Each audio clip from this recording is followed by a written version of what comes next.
Hello everyone, चलिए शुरू करते हैं। आज मार्केट में कौन सा एसएल हंटिंग सेटअप बना है। उससे पहले मैं आपको बता दूं कि हमारा जो व्यू था वो डाउन साइड का ही था। और डाउन साइड का व्यू इसलिए था क्योंकि आप कल के चार्ट को देखेंगे तो कल के चार्ट में क्या किया था, मार्केट डाउन आया था और डाउन आके ये 57,000 के ऊपर ही क्लोज किया था। देखिए, आप अगर देख सकते हैं तो 57,000 के ऊपर क्लोज करने की वजह से जो ये बायर आए थे उसी को टारगेट करने के लिए हमारा ये डाउन साइड का व्यू था।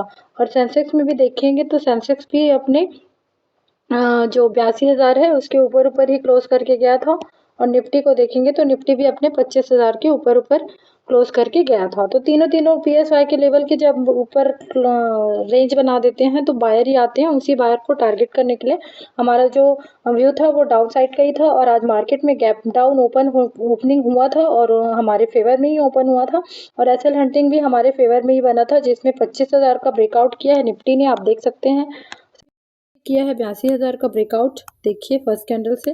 और बैंक निफ्टी थोड़ा सा कंफ्यूजिंग था कि ब्रेकआउट किया है कि रेजिस्टेंस लिया है। अगर आप इस रेंज को देखेंगे कल के छोटे छोटे स्विंग है उसका तो ब्रेकआउट दिखा रहा है, बट जो 57,200 का लेवल है उसको क्या बोलते हैं, वो रेजिस्टेंस लिया है। तो ये कैसे पता चला, जब फर्स्ट कैंडल में ऐसे रखेंगे ना तो इसका हाई और लो दिखता है। तो हाई लो से ये पता चल जाता है कि अगर ये जो रेंज बना है उसके ऊपर ही ओपन हुआ है तो जो फर्स्ट रेजिस्टेंस आएगा उसी को हम लेंगे। तो उस ऊपर ही ओपन हुआ था ना, तो ये 57,200 का ही रेजिस्टेंस लिया। इन द केस इस रेंज बना है जो ये स्विंग बना है उसके नीचे ओपन होता और इसके ऊपर ऐसे ऊपर जाता और बॉडी क्लोज करता ना, तो हम इसको ब्रेकआउट ही मानते। और ब्रेकआउट मान के हमारा जो एसएल हंटिंग है वो सेटअप नहीं बनता, फिर हम अपने कोई सेटअप रिट्रेसमेंट वगैरह में ही जाते। तो इस तरह से हमारा जो सेटअप था उसमें से डाउन सेटअप बना था। मैं थोड़ा सा पीएसवाई लेवल का जो 57,000 का फर्स्ट कैंडल में ही क्लोजिंग प्राइस और 57,000 का ब्रेक डाउन हो गया था। फिर भी मैं हड़बड़ी में, आज मेरा थोड़ा सा एंट्री क्या है जल्दी हो गया, तो मैं बोली कि अब रिट्रेसमेंट करने जाएगा नहीं जाएगा। सीधा सीधा वो ये जो बायर है उसको हंट कर रहा होगा सोच के मेरी एंट्री यहाँ कहीं कुछ हो गई कि अब मार्केट रिट्रेसमेंट आएगा भी तो थोड़ा मोड़ा आएगा। तो ये 2-3 ग्रीन कैंडल बन रहे थे, यहीं कहीं मेरी एंट्री होगी। अगर प्रीमियम में देखा हूँ तो प्रीमियम में जैसे फर्स्ट कैंडल में तो यही प्रीमियम बना था, फर्स्ट कैंडल का प्रीमियम ये बना था। ये अब ये रिट्रेसमेंट आया थोड़ा सा, ये रेड 1-2 बनाया तो इसी में मेरी एंट्री यहाँ हो गई थी। और मेरा एसएल ये फर्स्ट ग्रीन कैंडल के लो में था, मतलब फिर ये जो यहाँ से 2 कैंडल है ना, ये 60 पॉइंट का कैंडल है और इसके नीचे भी 30 पॉइंट आया था। मतलब मेरा टोटल जो एसएल है वो खुद ही 90 पॉइंट का बन रहा था। मतलब मैं इतना की तो 60 पॉइंट का मेरे को एसएल समझ आ रहा था। तो चलो ठीक है 60 पॉइंट का लगा देती हूँ करके मैंने लगाया। और ये जो रिट्रेसमेंट आया है, जैसे मैं इंडेक्स को दिखाऊं तो ये रिट्रेसमेंट आया है।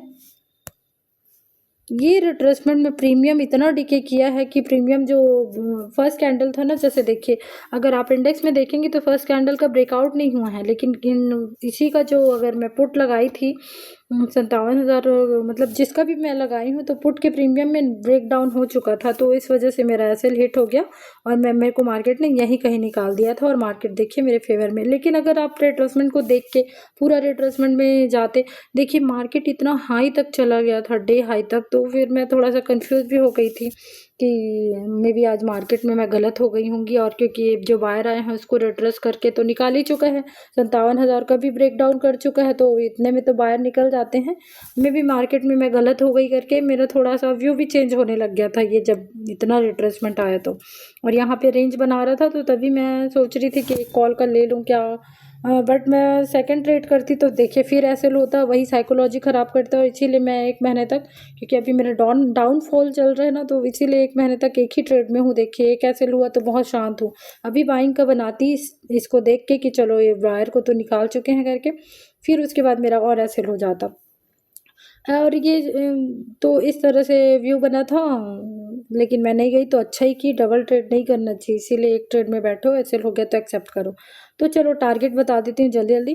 जैसे अब ये आपकी अगर एंट्री रिट्रेसमेंट पूरा होने के बाद हुआ होता तो आप ना ये 56,800 का जो लेवल है उसका तक फर्स्ट टारगेट होता, क्योंकि उसके ये जो छोटा छोटा स्विंग है ना उसका ब्रेकडाउन के साथ साथ 800 का जो मार्केट है वो ब्रेक डाउन कर चुका था। और यहाँ से यहाँ तक प्रीमियम में 100 पॉइंट आपको मिल जाता।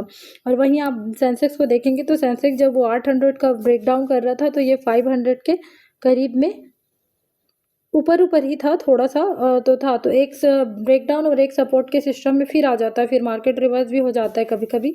आज तो पूरा ही डाउन ट्रेंड था तो वो आ गया, तो इस वजह से मैं एक लेवल उसका, किसी का भी ब्रेकडाउन हो चाहे सेंसेक्स का हो या वो एक सपोर्ट में आ जाए तो ब्रेकडाउन पे निकल जाती हूँ, मेरे को इजीली 100 पॉइंट मिल जाते हैं। आजकल नहीं दे रहा है क्योंकि मेरी एंट्री थोड़ी सी गड़बड़ा जा रही है।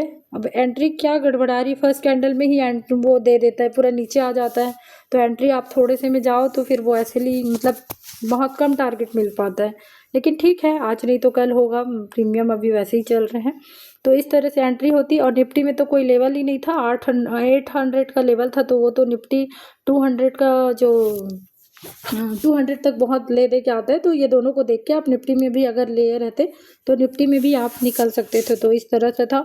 और देखिए अगर डाउन ट्रेंड में रिट्रेस कर करके आ रहा है तो आप फिर एसएल को ट्रेल कर करके फिर ये 500 तक भी आया है। देखिए बैंक निफ्टी 500 तक भी आएगा, मतलब आया नहीं है, सेंसेक्स आया है सॉरी, ये 500 का तो खैर मैं रखी हूँ।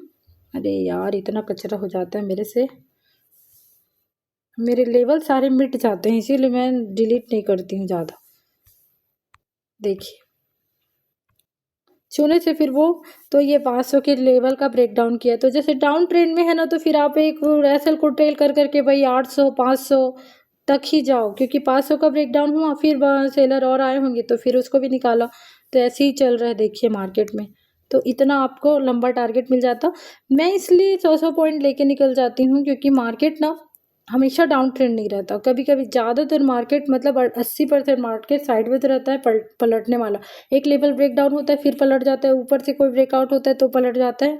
तो मेरे को रोज़ 100+ पॉइंट चाहिए मेरे को। ये डाउन ट्रेंड तो खैर जिस दिन हो जाए मिल जाए वो अच्छी बात है, लेकिन अगर इसके चक्कर में रहोगे ना तो फिर आप ना रोज़ होल्ड करोगे और वो फिर कॉस्ट टू कॉस्ट ही निकलोगे। तो इससे अच्छा है कि 100 पॉइंट आप लो और निकलो, इससे क्या है रेगुलरिटी भी बनी रहती है और आपके मतलब ग्रोथ भी होते रहता है। अभी तो मेरा नहीं हो रहा है, दिख ही रहे बार बार मैं निकल जा रही हूँ, बहुत छोटे प्रॉफिट ले रही हूँ या फिर मेरा एसएल हो जा रहा है, लेकिन ठीक है, ये तो पार्ट ऑफ द गेम है मार्केट का। तो इस तरह से आपकी एंट्री एग्जिट हो जाती। जैसे ये भी आपका 500 का ब्रेक डाउन कर चुका है सेंसेक्स, ये भी कर चुका है 500 का, 800 का भी किया, 500 का भी किया। तो इस लेवल में देखिए इस लेवल में आपका मतलब टारगेट हो जाना चाहिए। तो ये था आज का डिस्कशन, चलिए थैंक यू।